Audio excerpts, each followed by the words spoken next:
구약 성경의 율법에 의하면 이스라엘 남자들은 1년에 3번 가장 중요한 절기 오순절, 유월절, 장막절에 예루살렘으로 다 올라가서 예루살렘 성전에서 하나님 앞에 예배를 드려야 했습니다. 그런데 한번 이걸 생각을 해보면 지금부터 수천 년 전에 자신이 거하던 곳에서 예루살렘 성전까지 올라가서 1년에 3번 교통수단도 변변치 않고 그런 상황에서 자신의 하던 생업을 다 내려놓고 3번이나 올라간다는 것이 결코 쉽지는 않았을 겁니다. 좀 더 구체적으로 한번 생각을 해보죠. 예루살렘 성전이 위치해 있었던 예루살렘이라고 하는 도시는 수도였는데 상당히 높은 고원지대입니다. 해발 790m 정도 되는 높은 고도에 있는 것이 예루살렘입니다. 그러면 어떤 사람이 그 당시 아주 큰 도시인 여리고에 살고 있는 사람이 있었다. 한번 생각해 보십시오. 여리고는 또 상당히 지대가 낮습니다. 해발 마이너스 243m 정도 됩니다. 그러면 여리고에서부터 예루살렘까지 간다 하고 생각하면 직선거리로 고도를 생각해도 1km 이상이 차이가 납니다. 그러니까 여리고에서 예루살렘까지 간다 이렇게 생각을 하면 상당히 높은 산비탈이나 이런 길들을 오르막으로 계속 올라가야 되는 거죠. 그리고 다른 지역이라고 해도 이스라엘 지도를 보면 그 지도 전체 면적 중에서 30% 정도가 유대 광야입니다. 그러니까 예루살렘 성을 향해서 갈 때 어떤 사람들은 유대 광야를 가로질러서 가야 합니다. 지금부터 수천 년 전에 때로는 광야를, 때로는 산비탈을 그렇게 오르막 내리막 겨우겨우 가서 예루살렘 성전을 바라보게 되는 거죠. 그것도 1년에 3차례나. 자, 그러면 자기 있는 생업들을 다 그냥 그대로 올스톱으로 두고 그 산길을 걸어가고 광야를 헤매고 걸어갈 때 얼마나 피곤하고 지쳤을까요? 그러다가 이제 다리가 풀리고 진이 빠지고 맥이 탁 풀릴 그 무렵이 되었는데 저 앞쪽에 산이 병풍처럼 쫙 둘러싸여 있는 예루살렘이 보이는 겁니다. 드디어 목적지가 저 눈앞에 온 거죠. 예루살렘 성전이 있고 예루살렘 성전을 둘러싸고 있는 예루살렘 성을 둘러싸는 많은 산들이 있고 그 산들 중에서 시온산에 예루살렘 성전이 있는 겁니다. 이야, 이제 다 왔구나. 내가 저 성전에 가서 하나님 앞에 예배를 드려야 되겠다. 감격에 복받쳤겠죠. 그때 노래합니다. 내가 산을 향하여 눈을 들리라. 나의 도움이 어디서 올까? 나의 도움이 저 천지 만물을 지으신 여호와에게서로다. 그것이 오늘 본문의 1절과 2절입니다.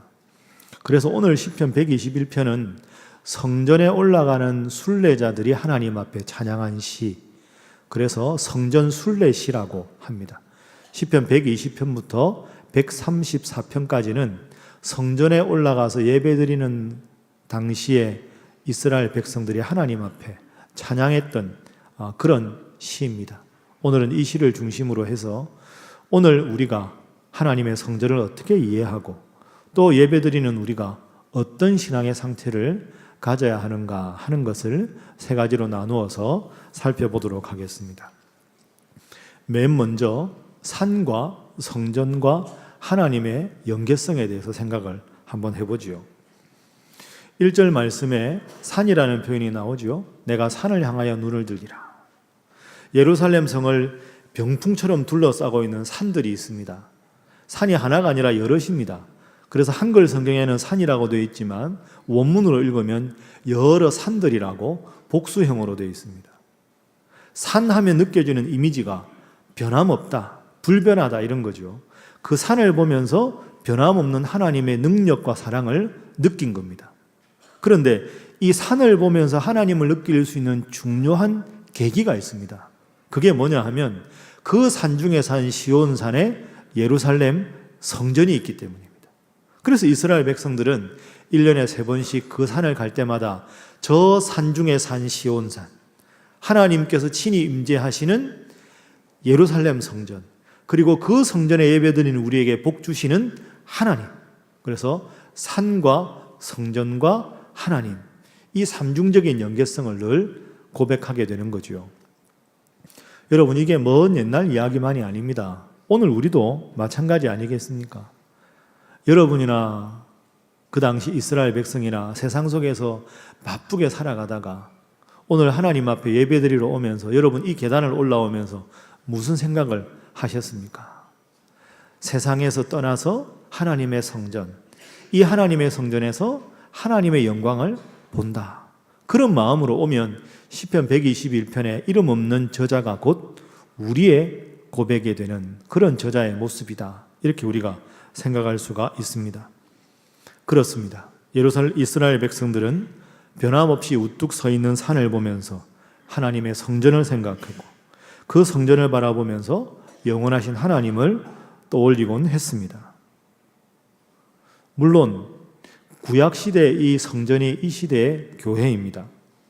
그런데 요즘에는 교회가 참 세상의 빛과 소금의 역할을 감당하기도 하지만 안타깝고 참 슬픈 소식이 우리들 귀에 계속 들리곤 합니다. 사실 엄밀하게 말하면 교회 위상이 과거와 달라졌습니다. 세상 사람들은 더 이상 교회를 보고 세상의 희망이라고 하지 않습니다. 예수 믿는다는 이유만으로 존경받던 그런 시대도 아닙니다. 교회의 권위와 교회의 명예가 땅에 떨어진 안타까운 시대입니다. 이것이 우리가 살고 있는 현실입니다. 그러나 여러분 모두 반드시 기억해야 할 것이 있습니다. 분명한 것은 하나님께서 이 땅에 남겨두신 유일한 희망이자 그루터기는 교회라는 겁니다. 그래서 때로 교회가 세상의 비난을 받고 세상 사람들이 교회를 향해서 소망을 두지 않는다고 해도 우리 하나님을 믿는 성도들은 교회가 이 땅에 소망이 될 수 있도록 열심히 기도하고 노력해야 할 줄로 믿습니다. 영국이 낳은 세계적인 그 설교의 대가 찰스 스펄전이라고 하는 목사님이 있습니다. 이 목사님한테 어느 날 한 청년이 와서 상담을 합니다. 목사님은 이 나라에서 제일 위대한 설교가시니까 많은 교회를 알고 있지 않습니까? 저한테 고민이 있습니다. 청년한테 그래 고민이 뭔지 한번 말씀해 보세요. 그 청년이 말합니다. 저는 하나님을 잘 믿고 싶습니다. 그런데 제가 가는 교회마다 이런저런 문제가 없는 교회가 없었습니다. 목사님은 이 나라에서 제일 위대하고 훌륭한 목사님이시니까 훌륭한 교회를 알고 있지 않습니까? 이 나라에서 가장 완전하고 가장 훌륭한 그런 교회를 저한테 소개시켜 주십시오. 그러면 저는 그 완전한 교회에 가서 완전한 성도로 신앙생활을 하고 싶습니다. 스펄전 목사님이 그 말을 듣고 빙그레 웃으면서 다시 그 청년에게 묻습니다. 그런 교회가 있습니까? 그런 완전한 교회가 있으면 나한테도 좀 소개시켜 주세요. 나도 그 교회 좀 나가보게. 이렇게 말을 했어요. 그러니까 청년이 그런 교회가 없습니까? 없지요. 이 세상의 사람들이 다 죄인인데 죄인들이 모인 교회에 어떻게 완전한 교회가 있겠습니까? 설령 완전한 교회를 발견하면 나한테도 말해주세요. 그런데 만약에 청년이 완전한 교회를 발견하면 절대 당신은 그 교회에 등록하지 마세요. 청년이 왜요? 제가 그런 교회에 등록해서 신앙생활을 하고 싶다니까요? 아니요. 당신이 그 교회에 등록하는 그 순간부터 그 교회는 완전한 교회가 될 수가 없습니다. 당신 같은 불완전한 인간이 그 교회에 들어가기 때문입니다. 그 청년이 얼굴이 빨개져서 부끄러워서 나왔다는 그런 일화가 있습니다. 여러분 그렇습니다. 100점 교회는 없습니다. 100점 목사도 없고 100점 평신도도 없습니다. 우리 모두는 다 부족하기 때문이죠. 그러면 어떻게 해야 할까요? 100점 성도가 되기 위해서 노력하는 교회, 그런 성도가 있는 교회가 하나님 보시기에 훌륭한 교회가 되는 거죠. 여러분 이런 경구를 한번 많이 들어보셨을 겁니다. 화면 한번 보시죠. 자, 한번 함께 읽어볼까요? 시작. 인생의 방황은 예수 그리스도를 만나면 끝나고 신앙의 방황은 좋은 교회를 만나면 끝이 난다. 그렇습니다. 인생의 방황은 예수님 만나면 끝나고 신앙의 방황은 좋은 교회를 만나면 끝이 난다. 사랑하는 여러분, 우리 신일교회가 바로 이런 교회가 되어야 할 줄로 믿습니다. 그리고 이런 교회가 되도록 우리가 열심히 기도하고 노력해야 합니다. 100점짜리 교회가 되지 않는 것으로 우리가 마음 아파하고 분개할 게 아니라 내가 하나님 앞에 100점 성도가 되기 위해서 기도하고 노력하는 만큼 우리 교회가 하나님 보시기에 좋은 교회, 거룩한 교회가 됩니다. 이 일을 위해서 더 열심히 기도하시고 헌신하시는 여러분 모두가 되시기를 주님 이름으로 부탁합니다. 자, 우리 옆에 분들과 인사 한번 하겠습니다. 좋은 성도 되시기 바랍니다.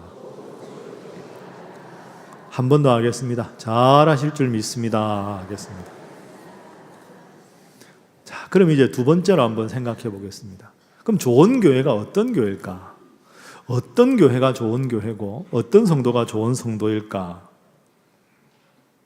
사실 오늘 본문은 8절까지 있는데 이 8절까지 있는 걸 두 부분으로 나눌 수 있습니다. 1절과 2절 그리고 3절부터 8절입니다. 1절과 2절은 말씀드린 대로 각 지역에서 예루살렘 성전을 향해서 순례하는 순례객들이 예배당에 들어오면서 감격해서 하나님 앞에 찬양한 겁니다. 내가 산을 향하여 눈을 들리라. 나의 도움이 저 천지를 만드신 하나님께로부터 옵니다. 가슴 벅찬 마음으로 하나님 앞에 찬양하면서 예배당에 들어오는 거죠. 3절부터 8절은 그 찬양을 들으면서 예루살렘 성전에서 종사하는, 성직에 종사하는 제사장들이 화답송으로 부른 곡입니다. 순례자들이 1절과 2절을 다 합창을 하면 3절부터 8절까지 제사장들이 그렇습니다.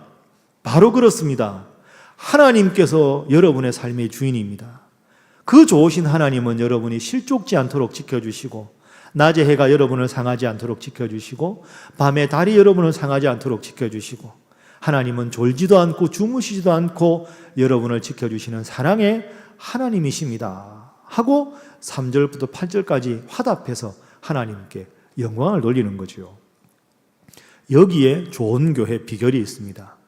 모든 성도들이 하나님 앞에 나와서 하나님께 영광을 돌리는 교회, 그리고 하나님께 영광 돌리는 성도들과 더불어서 이 교회의 주인이신 하나님께 모든 직분자들이 함께 화답하고 찬양하는 교회, 하나님이 주인이신 교회, 하나님이 주인이신 성도, 바로 그 교회가 좋은 교회이고 그 성도가 훌륭한 하나님 앞에 선 성도라고 볼 수가 있는 겁니다. 여기에 교회가 희망이 있습니다. 교회 구성원들이 훌륭해서 교회가 세상의 희망이 아니라 교회 주인이 하나님이라고 고백하는 성도들 때문에, 교회 때문이 아니라 하나님 때문에 교회가 세상의 희망이 되는 줄로 믿습니다. 그래서 제가 설교 준비하면서 이런 상상을 한번 해봤습니다. 여러분, 오늘 주일인데 우리 대한민국만 생각해도 전국의 교회가 지금 이 시간에 거의 예배를 드리고 있지 않겠습니까? 하나님이라면 지금 이 순간에 어느 교회를 제일 주목하고 계실까? 1000만이 가까운 기독교인들 중에서 하나님 앞에 다 성경 찬송 들고 예배 드리러 오는데 하나님의 눈에 가장 흡족한 하나님의 눈길이 머무는 그런 성도가 과연 어느 성도일까? 바로 그 교회가 우리 신일교회가 되고 바로 그 성도가 여러분 한 분 한 분 될 수 있기를 주님 이름으로 축복합니다. 그래서 이런 시가 있지요. 말리길 나서는 길 처자를 내맡기며 마음 놓고 갈 만한 사람, 그 사람을 그대는 가졌는가? 온 세상 다 버려 내 마음이 외로울 때도 저만이야 하고 믿어지는 그 사람을 그대는 가졌는가? 탔던 배 꺼지는 순간 구명대 서로 사양하며 너만은 제발 살아다오 할 그 사람을 그대는 가졌는가? 불의의 사형장에서 다 죽여도 세상 빛을 위해 저만은 살려두거라 할 그 사람을 그대는 가졌는가? 잊지 못할 이 세상을 두고 떠나려 할 때 그래도 저 하나 있으니 하며 빈것이 웃고 눈을 감을 그 사람을 그대는 가졌는가? 온 세상의 찬성보다도 아니하며 가만히 머리 흔들 그 한 얼굴 생각에 알뜰히 유혹 물리치게 될 그 사람을 그대는 가졌는가? 그 사람을 가졌는가 하는 함석헌 선생의 시입니다. 우리 신일교회가 하나님 보시기에 바로 그 교회가 되고, 여러분 한 분 한 분이 하나님 보시기에 바로 그 성도가 되면 얼마나 우리 인생이 복받은 인생이겠습니까? 바쁘고 힘들고 지쳐도 늘 하나님 앞에 나와 예배하는 일을 가장 중요하게 여기시고 하나님 중심으로 삶을 살아가는, 하나님 앞에 바로 그 사람, 바로 그 성도가 여러분이 될 수 있기를 주님 이름으로 축복합니다. 자, 이제 마지막 주제를 한번 생각해 보겠습니다. 산을 바라보며 예루살렘 성전을 떠올리며 하나님을 기억했던 이스라엘 백성, 그리고 정말 하나님 모시기 아름다운 교회, 하나님을 주인으로 모신 교회, 주인으로 모신 성도들. 그러면 하나님을 우리 마음의 주인으로 모시면 하나님 우리에게 어떠한 복을 주시는가? 그 하나님 주시는 복에 대해서 한번 생각을 해보겠습니다. 자, 앞서 말씀드린 대로 3절부터는 제사장의 화답송입니다. 자, 우리 그것을 기억하면서 3절 말씀 우리 다 함께 화면 보면서 읽어보도록 하겠습니다. 자, 시작. 여호와께서 너를 실족하지 아니하게 하시며 너를 지키시는 이가 졸지 아니하시리로다. 아멘. 여호와께서 너를 실족하지 않게, 하나님께서 이 예배당에 오신 여러 순례자분들을 실족하지 않게 해주시기를 바랍니다. 제사장들이 지금 그렇게 그들에게 축복을 합니다. 여러분, 여기서 실족한다는 단어가 나옵니다. 이 단어가 아주 중요하죠. 한번 상상해 보세요. 자기가 있던 곳에서 생업을 놓고 예루살렘 성전을 향해서 저 산 골짜기를 넘어 지금 예루살렘 성전으로 옵니다.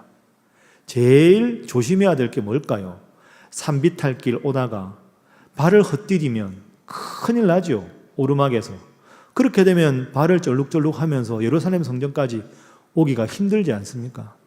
그리고 예루살렘 성전에서 예배를 드리고 돌아갈 때도 실족하지 않게 조심해야 되겠지요. 그래서 제사장들이 하나님께서 이 자리에 오신 모든 순례객 여러분 오실 때 가실 때마다 실족하지 않게 지키시기를 바랍니다. 이렇게 지금 축복을 한 것이지요. 그 다음에 우리 하나님은 졸지도 않고 주무시지도 않는다. 그렇게 여러분을 지키신다. 이렇게 노래를 합니다. 졸지 않는다. 이 표현이 나온 것에는 계기가 있습니다. 그 당시에 이스라엘을 제외한 다른 모든 이방 사람들이 이방신을 섬겼습니다. 이방신, 우상신을 섬기는 이방 사람들은 그렇게 생각했습니다. 평상시에 이 자기들이 섬기는 신들은 다 자고 있거나 쉬고 있다. 그래서 그들에게 제사를 지낼 때는 아주 소리가 큰 악기나 현란한 율동이나 고함을 지르면서 크게 율동을 해가지고 그 잠들어 있는 신들을 깨워야 된다. 그래서 잠들어 있던 신이 무슨 소리인가 하고 깨어서 그들에게 복을 주는 것이다. 이렇게 생각했습니다. 그런데 제사장들은 뭐라고 고백합니까? 여러분들을 지키는 우리 하나님은 결단코 졸지도 않고 주무시지도 않는 분이다. 그러니까 여러분, 이 고백을 듣는 이스라엘 백성들은 이 고백이 얼마나 기쁨이 되고 복이 되는지 모릅니다. 주무시지 않는다. 여러분, 군대 가보면 밤에 꼭 불침번을 섭니다. 불침번, 우리 남자 성도님들 다 가보셨지 않습니까? 졸린데 일어나기 힘들죠. 근데 불침번이 졸면 무슨 일이 생길까요? 큰일 납니다. 순례객들이 각 동네별로 이렇게 20, 30명씩 이렇게 올라오다가 이제 유대 광야에서 불을 피우고 중간중간 잠을 자야 예루살렘 성전까지 올라올 거 아닙니까? 그러면 불침번이 항상 자지 않고 자기 임무를 다 해야 됩니다.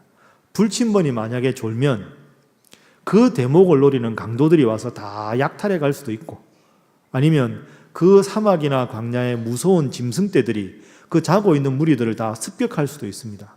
그러니까 졸거나 자는 건 크게 불침번에 경계해야 하는 거죠. 그러니까 이 제사장들이 하나님이 순례객들 실족하지 않게, 졸지도 않고 주무시지도 않고, 낮에 해가 여러분을 상하지도 않고 밤의 달도 여러분을 상하지 않고 지금부터 영원히 지키시기를 바랍니다. 이렇게 지금 이야기를 하고 있습니다. 그러니까 이 구절들을 하나하나 찬양으로 듣는 순례객들은 아마 눈물 흘리며 감동했을 겁니다. 이야, 이렇게 하나님 앞에 감사할 수 있구나. 우리가 우리 하던 일을 놓고 하나님 앞에 나와 예배드리는 것이 때로는 시간이 아깝다고 생각했는데 저들의 그 아름다운 축복과 찬양을 보니 이렇게 하나님 앞에 예배드릴 수 있다는 게 얼마나 큰 감사의 조건인가 그 생각을 하게 되는 거지요. 그래서 오늘 본문을 원어로 읽어보면 제일 많이 나오는 단어가 지키신다 하는 단어입니다. 6번 나옵니다. 그래서 이 1, 2절을 노래했던 순례객들은 3절부터 8절까지의 제사장의 노래를 듣고 항상 마음으로 이렇게 고백하는 거죠. 하나님이 나를 지키신다. 한번 따라하겠습니다. 하나님이 나를 지키신다. 다시 합니다. 하나님이 나를 영원토록 지키신다. 이 고백이 여러분 모두의 고백이 될 수 있기를 바랍니다. 그렇습니다. 그 고백을 안고 예배를 드리고 돌아가서 이제 자기가 매일매일 일상을 살아가면서도 하나님이 늘 나를 지키신다. 낮에 해도 밤에 달도 나를 상하게 안 하시고 실족하지 않게 하시고 졸지도 않고 주무시지도 않고 하나님 나를 지키신다. 늘 그 마음 중심에 그 고백을 하면서 이스라엘 백성들이 살아갔던 거죠. 그래서 1년에 3번의 예배는 3번의 예배만이 아니라 그 예배를 통해서 느꼈던 하나님, 나를 지켜주시는 하나님을 매일의 삶 가운데 고백하면서 그 하나님이 계시기에 일상이 행복이고 일상이 축복이고 일상이 감사의 연속이라고 고백할 수 있었던 것이 이스라엘의 백성들입니다. 오늘 우리에게 한번 적용을 해보겠습니다. 여러분, 일주일에 예배드리러 몇 번 나오십니까? 한 번, 2번, 손들진 않겠습니다. 피차 민망하지 않겠습니까? 그런데 한번 가만히 생각해 보세요. 일주일에 내가 한 번 예배드리고 2번 예배드리고 아니면 주일날 와서 봉사하고 그 일주일의 시간 속에 그 시간이 몇 시간이나 되겠습니까? 그러니까 예배는 사실은 예배당 문을 나서면서부터 시작되는 거죠. 예배받은 은혜를 간직해서 일상을 예배처럼 살아가는 것이 오늘 본문의 교훈이고 우리가 해야 할 일입니다. 그렇지 않으면 세상 속에서 내 생각대로, 내 경험대로, 내 지식대로 분주하게 살아가다가 일주일에 한 번 예배 딱 드리고 돌아가면 다시 세상 사람으로 스위치돼서 살아가지 않겠습니까? 그러면 왜 내가 하나님을 믿는데 하나님 복을 안 주시나? 질문이 잘못된 거죠. 하나님을 중심에 모시지 않은 우리의 삶이 문제 있는 것이지 일주일에 한 번 예배 드리는 것으로 복을 요구하는 나의 자세가 어쩌면 뻔뻔한 태도일 수도 있습니다. 제가 신학교 때 저를 가르쳐 주신 그 목사님이 어느 날 재미있는 이야기를 하나 해주셨습니다. 그분 말씀에 의하면 옛날에 한 양반이 있었는데 그 양반집에 결혼할 정년기가 된 아들이 있었습니다. 근데 그 아들이 이제 결혼할 때가 되니까 그 마을에 여러 이제 그 아가씨들 중에서 교수들 중에서 마음에 드는 아가씨를 찾을 거 아닙니까? 그 찾아보니까 너무너무 홀딱 반한 아가씨가 있었어요. 근데 문제는 이 아가씨가 양반댁 교수가 아니었습니다. 상민이었어요. 그러니까 이제 이 양반댁 이 젊은이가 부모님한테 가서 나는 저 처자하고 결혼하겠다. 부모님이 당연히 반대하겠죠. 상민의 집안이다. 안 된다. 그런데 울고불고 하니까 자식이기는 부모가 있습니까? 그래서 결국은 둘을 결혼시키기로 했습니다. 이 상민의 집안의 부모 입장에서는 호재가 된 거죠. 양반댁하고 결혼하면 이제 권세도 있고 돈도 많아지고 얼마나 좋았겠습니까? 좋다구나 하고 이제 결혼을 날짜를 잡았는데 날짜가 다가오면 다가올수록 걱정이 하나 생겼습니다. 양반댁은 양반댁의 법도가 있고 채통이 있고 문화가 있는데 자기들은 상민이라는 걸 전혀 모르잖아요. 그러니까 딸을 시집 보낸 다음에 딸이 과연 그 시댁의 사랑을 받고 살아갈 수 있을까? 이게 고민이 된 거죠. 그래서 이제 시집 가기 전날 그 상민의 딸, 그 어머니가 딸을 불러서 말합니다. 딸아, 너 이제 내일부터 결혼을 하는데 어떡하냐? 양반댁의 법도도 모르고 문화도 모르는데 어떡하냐? 근데 내가 가만히 보니까 하나만 잘하면 되겠더라. 딸이 그게 뭐예요, 엄마? 야, 양반댁들은 다 존댓말을 쓰더라. 우리는 반말을 하는데 양반들은 존댓말을 쓰니까 존댓말 다 모르니까 그냥 다음에 다 님자만 붙여라. 시아버지 하지 말고 시아버님 이렇게 하고 시어머니 하죠. 시어머님, 도련님, 님자만 붙여라. 그러면 아마 별 문제가 없을 것 같다.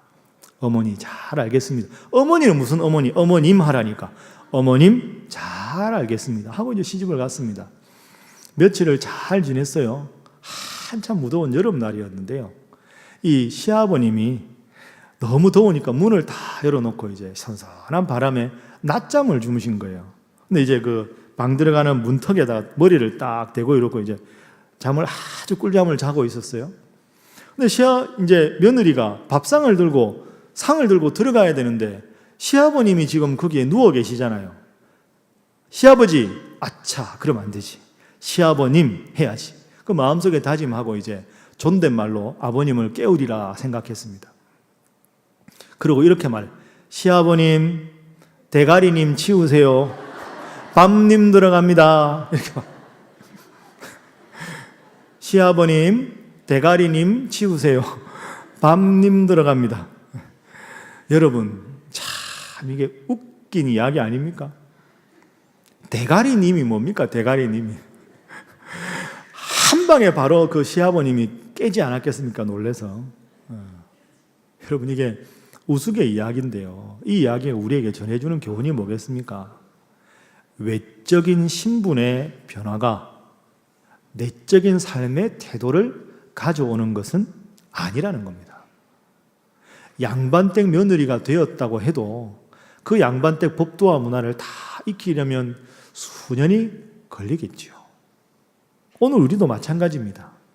이 시간에는 하나님 앞에 찬송 부르고 하나님 앞에 예배하지만 세상 속에 파묻혀서 세상의 논리만 따라가다 보면 우리가 그 며느리와 똑같은 어리석은 행동을 하지 않겠습니까? 그래서 신앙에는 훈련이 필요하고 말씀과 함께를 통해서 매일 말씀 붙잡고 기도하고 주신 말씀 다시 새기고 기도하고 노력하는 것이 필요한 거죠. 그래서 여러분에게도 직분이 필요한 겁니다. 아까 오늘 직분 체크하셔서 봉헌함이 내라고 했죠. 그게 부담이죠. 그러나 그것이 거룩한 부담입니다. 그런 부담과 그런 훈련으로 우리가 하나님 중심의 삶을 살아갈 수가 있는 것이지요. 우리 옆에 분들과 인사 한번 하겠습니다. 열심히 신앙을 훈련하시기 바랍니다. 한 번 더 하겠습니다. 직분 맡아 충성하시기 바랍니다. 하겠습니다. 말씀을 정리하겠습니다. 사랑하는 우리 신일 성도 여러분, 물론 신앙생활해도 어렵고 힘든 일이 찾아옵니다. 한국교회도 황금기를 지나서 지금 안타까운 소식이 우리들에게 들립니다. 그러나 그럴 때라도 기억하십시오. 밤이 깊어지면 곧 동이 터옵니다. 지난주에 말씀드린 대로 묘수를 기다리는 바둑, 이미 진승부입니다. 뚜벅뚜벅 정수를 두어야 바둑에서 이길 수 있습니다. 교회가 타락하고 세상이 교회와 성도를 향해서 비판과 비난을 하면 할수록 우리는 정수를 두어야 하고 오직 하나님만 바라보아야 합니다. 하나님만 바라보는 교회, 하나님만 바라보는 성도가 될 때 우리 한국교회는 지금 이 칠흑 같은 어둠을 이겨낼 것입니다. 역설적으로 칠흑 같은 어둠은 새벽의 미명을 밝히는 지름길이 되기 때문입니다. 지금 여러분의 인생이 비록 썰물 같을지라도 우리가 부단히 믿음의 정수, 하나님만 찾으면 여러분의 인생에도 영혼의 밀물이 하나님의 복이 함께 하실 줄로 믿습니다. 이 믿음을 가지시고 하나님을 중심에 모셔드리십시오. 그리고 간절히 하나님을 찾으십시오. 그리고 교회가 여러분의 삶과 세상의 소망이 되도록 기도하십시오. 어느덧 하나님께서 여러분의 인생에 찾아와 주실 것입니다. 시편 기자는 노래합니다. 여호와께서 너를 지켜 모든 환난을 면케하시며 또 내 영혼을 지키시리로다. 여호와께서 너의 출입을 지금부터 영원까지 지키시리로다. 아멘. 기도하겠습니다. 사랑의 하나님, 교회가 제 역할을 하지 못한다고 많은 비난을 받는 시대인데 오늘도 저희는 이 교회를 통하여 주님 앞에 나왔습니다. 나를 낳아주시고 길러주신 사랑 많은 어머니와 같이 영혼의 어머니로 교회를 사랑하는 마음으로 오늘도 주님 앞에 나와 이 신일교회에서 예배할 수 있도록 불러주시니 감사합니다. 하나님, 저희로 하여금 우리 교회를 사랑하게 하여 주옵소서. 교회의 주인이 주님이심을 늘 기억하며 오직 하나님이 우리의 삶에 우리 교회의 주인이심을 늘 고백하면서 이 하나님 이름을 전파하며 살아가는 저희들 되게 하여 주옵소서. 주님, 저희로 하여금 바쁜 세상 속에서 세상을 향하기만 한 눈을 들어서 저 산을 바라보게 하시고 저 산을 바라볼 때마다 천지를 지으신 여호와 하나님만을 주목하게 하여 주옵소서. 몸된 교회를 위하여 충성하고 헌신하는 주의 일꾼 되게 하여 주옵소서. 예수님의 이름으로 기도하옵나이다. 아멘.